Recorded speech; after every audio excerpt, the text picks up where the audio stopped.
The Royalists were the Latin American and European supporters of the various governing bodies of the Spanish monarchy. During the Spanish-American Wars of Independence, which lasted from 1808 until the King's death in 1833.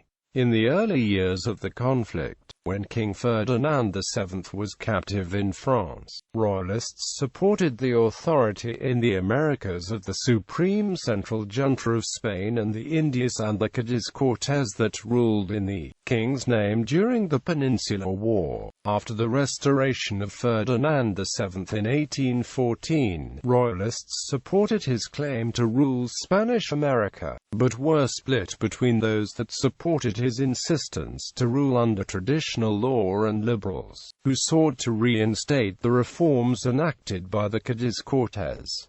Political evolution. The creation of juntas in Spanish America in 1810 was a direct reaction to developments in Spain during the previous 2 years. In 1808, Ferdinand VII had been convinced to abdicate by Napoleon in his favor, who granted the throne to his brother, Joseph Bonaparte. The Supreme Central Junta had led a resistance to Joseph's government and the French occupation of Spain, but suffered a series of reverses resulting in the loss of the northern half of the country. On February 1, 1810, French troops took Seville and gained control of most of Andalusia. The Supreme Junta retreated to Cadiz and dissolved itself in favor of a Regency Council of Spain and the Indies. As news of this arrived throughout Spanish America during the next 3 weeks to 9 months, depending on time it took goods and people to travel from Spain, political fault lines appeared. Royal officials and Spanish Americans were split between those who supported the idea of maintaining the status quo, that is, leaving all the government institutions and offices in place, regardless of the developments in Spain, and those who thought that the time had come to establish local rule, initially through the creation of juntas, in order to preserve the independence of Spanish America from the French or from a rump government in Spain that could no longer legitimately claim to rule a vast empire. It is important to note that, at first, the juntas claimed to carry out their actions in the name of the deposed king and did not formally declare independence. Juntas were successfully established in Venezuela, Rio de la Plata and New Granada, and there were unsuccessful movements to do so in other regions. A few juntas initially chose to recognize the regency. Nevertheless, the creation of juntas challenged the authority of all sitting royal officials and the right of the government in Spain to rule in the Americas. In the months following the establishment of the regency, it became clear that Spain was not lost, and furthermore the government was effectively reconstituting itself. The regency successfully convened the Cortes Generales, the traditional parliament of the Spanish monarchy, which in this case included representatives from the Americas.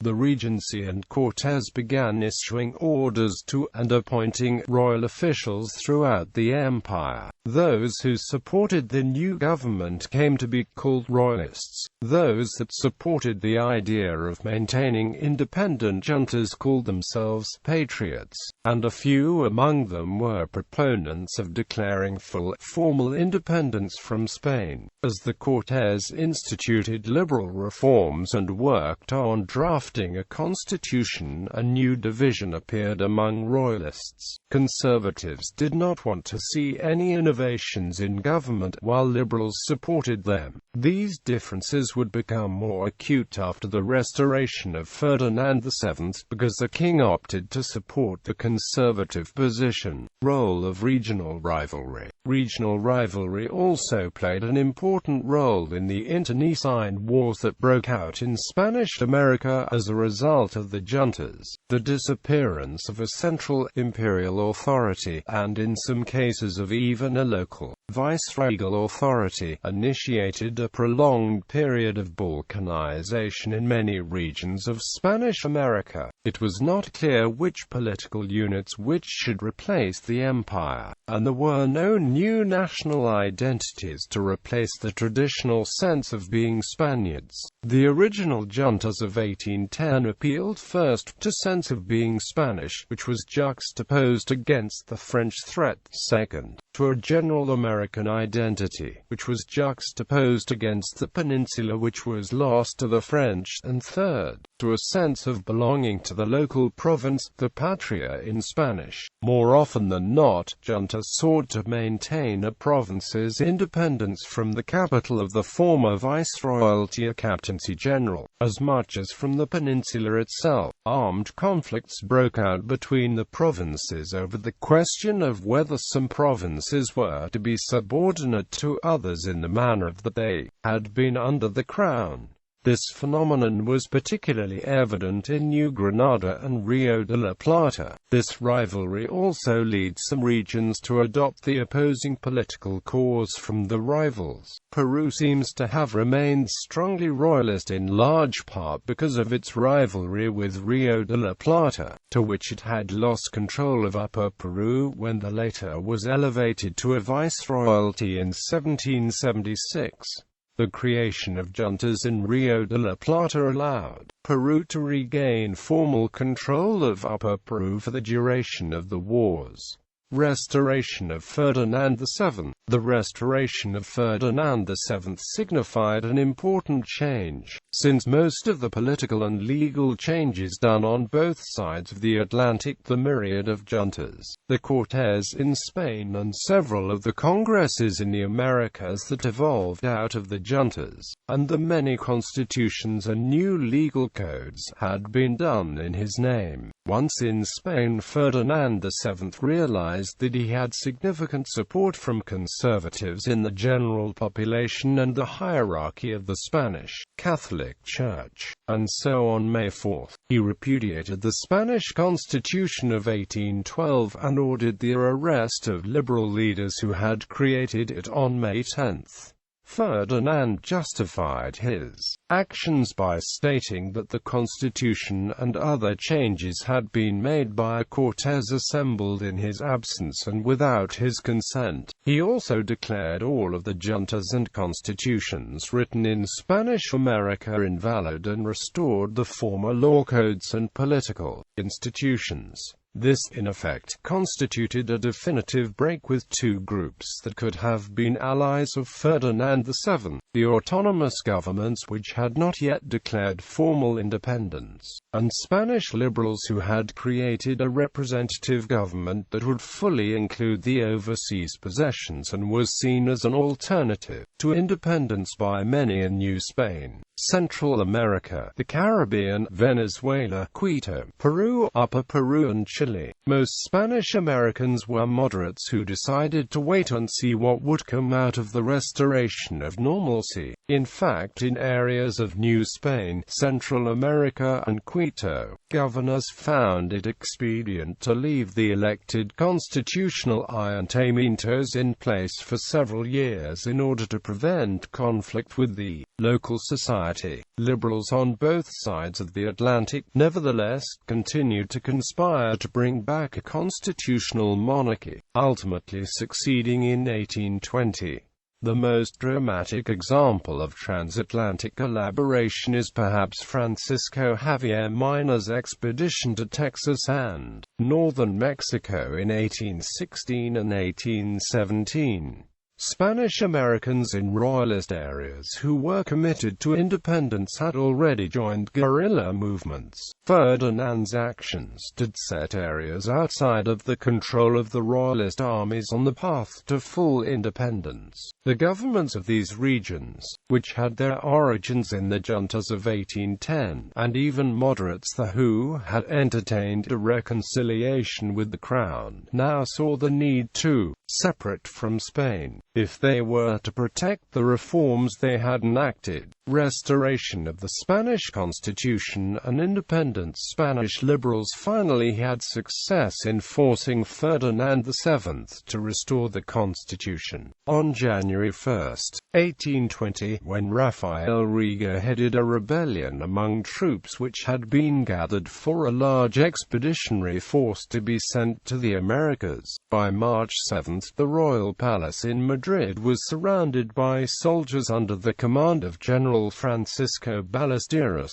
and 3 days later, on March 10, the besieged Ferdinand VII, now a virtual prisoner, agreed to restore the constitution. Riga's revolt had two significant effects on the war in the Americas. First, in military matters, the large numbers of reinforcements that were especially needed to retake New Granada and defend the Viceroyalty of Peru would never arrive. Furthermore, as the Royalist situation became more desperate in region after region, the army experienced wholesale defections of units to the Patriot side. Second, in political matters, the reinstitution of a liberal regime changed the terms under which the Spanish government sought to engage the insurgents. The new government naively assumed that the insurgents were fighting for Spanish liberalism and that the Spanish Constitution could still be the basis of reconciliation between the two sides.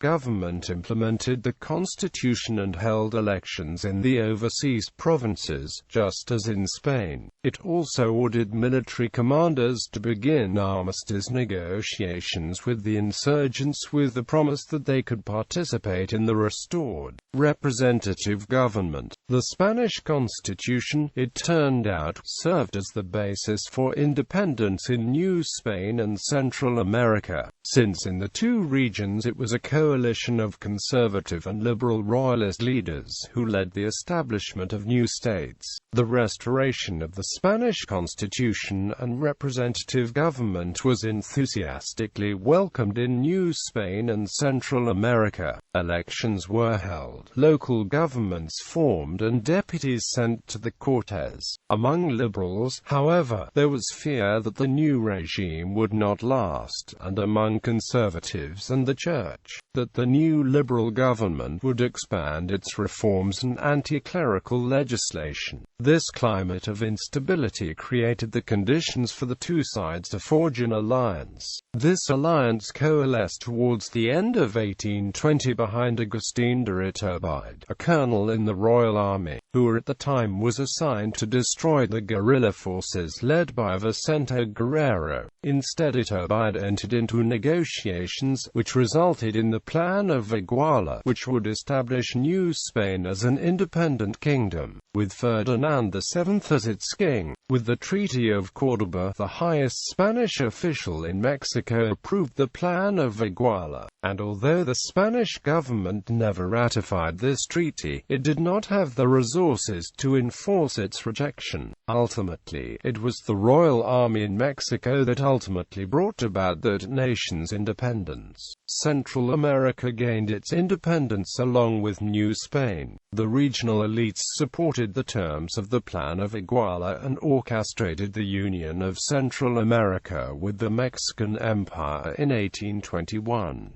2 years later, following Iturbide's downfall, the region, with the exception of Chiapas, peacefully seceded from Mexico in July 1823, establishing the Federal Republic of Central America. The new state existed for 17 years, centrifugal forces pulling the individual provinces apart by 1840. In South America, independence was spurred by the pro-independence fighters that had held out for the past half-decade. José de San Martin and Simón Bolívar inadvertently led a continental-wide pincer movement from southern and northern South America that liberated most of the Spanish-American nations on that continent and secured the independence the Southern Cone had more or less experienced since 1810. In South America. Royalist soldiers, officers and whole units also began to desert to defect to the Patriots in large numbers as the Royal Army's situation became dire. During the end of 1820 in Venezuela, after Bolivar and Pablo Murillo concluded a ceasefire, many units crossed lines knowing that Spanish control of the region would not last. The situation repeated itself in Peru from 1822 to 1825 as Republican forces slowly advanced there. Unlike in Mexico, however, the top military and political leadership in these parts of South America came from Patriot side and not the Royalists. The collapse of the constitutional regime in Spain in 1823 had other implications for the war in South America. Royalist officers, split between liberals and conservatives, fought an internecine war among themselves. General Pedro Antonio Olañeta, commander in Upper Peru, rebelled against the liberal viceroy of Peru, José de la Serna, in 1823. This conflict provided an opportunity for the Republican forces under the command of Bolivar and Antonio José de Sucre to advance, culminating in the Battle of Ayacucho on December 9, 1824. The Royal Army of Upper Peru surrendered after Olañeta was killed on April 2, 1825. Former Royalists, however, played an important part in the creation of Peru and Bolivia. In Bolivia, Royalists like Casimiro Olañeta, nephew of General Olañeta, gathered in a congress and declared the country's independence from Peru. And in Peru, after Bolivar's forces left the country in 1827, Peruvian leaders undid many of his political reforms. Royalist Army. There are two types of units: expeditionary units created in Spain and militias, units which already existed or were created during the conflict in America. The militias, which were composed wholly of militiamen who were residents or natives of Spanish America, were bolstered by the presence of veteran units composed of Peninsular and Spanish-American veterans of Spain's wars in Europe and around the globe. The veteran units were expected to form a corps of experienced soldiers in the local defenses, whose expertise would be invaluable to the regular militiamen who often lacked sustained military experience, if any. The veteran units were created in the past century as part of the Bourbon reforms to reinforce Spanish America's defenses against the increasing encroachment of other European powers, such as during the 7 Years' War. Overall, Europeans formed only about a tenth of the Royalist armies in Spanish America, and only about half of the expeditionary units, since each European soldier casualty was substituted by a Spanish-American soldier. Over time, there were more and more Spanish-American soldiers in the expeditionary units. For example, Pablo Murillo, commander-in-chief in Venezuela and New Granada, reported that he only had 2,000 European soldiers. In other words, only half of the soldiers of his expeditionary force were European. It is estimated that in the Battle of Maipo only a quarter of the Royalist forces were European soldiers, in the Battle of Carabobo about a fifth, and in the Battle of Ayacucho less than 1% was European. The American militias reflected the racial makeup of the local population. For example, in 1820 the Royalist army in Venezuela had 843 white, 5,378 Casta and 980 native soldiers. Flag and ensign. Royalist leaders, naval commanders and last fortresses.